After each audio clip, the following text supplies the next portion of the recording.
Gorogoa is a labor of love. To give you an idea, Jason Roberts started working on it back in 2011 without much knowledge on how to create a game, just that he knew the format would work for the story he wanted to tell. His own skills began to grow, and so did the dragon that is Gorogoa, which meant years of retooling, drawing, and spent money. This is a game that almost didn't happen, and has been anticipated by indie game nerds for years. So long, in fact, that it slipped my memory, as many games do that end up never being completed.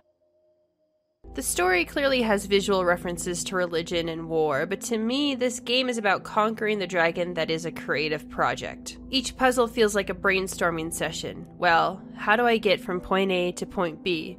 I can move this, I could put it here, I could turn this around, I could look at the bigger picture, and there we go. The puzzles themselves aren't always logical. Sometimes it really is just about poking around and moving things until you can get where you need to go. But this leads to a wonderful feeling of discovery.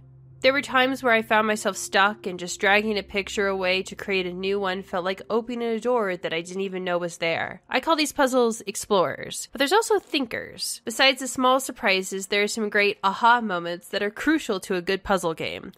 They didn't start happening for me until the second half, where I knew vaguely what needed to happen, but I wasn't sure how or where. Mindlessly clicking through and moving cards around won't do you any favors in these puzzles, and so you will find yourself taking a moment to think through what you're trying to achieve and what images you have presented to make it happen. Those puzzles are satisfying to solve, and the pacing between the thinkers and the explorers is well balanced. And while I was moved by the artwork and the way the puzzles were laid out, I didn't think the intended story landed emotionally for me. It tries to tell a non-linear narrative about a man's journey to conquer the divine, but it also tells a very linear narrative about a boy collecting fruit. Once you get to the end, you can kind of see how it all matches up, but it didn't necessarily move me. Perhaps it was the heavy-handed war visuals or the cliché image of a man slumped over his writing desk. It might have also been a sign of how long it took to develop this game. It's possible these kind of stories would have worked in 2011 video games, but these days I like it when the story can keep up with the visuals and tell me something I don't already know.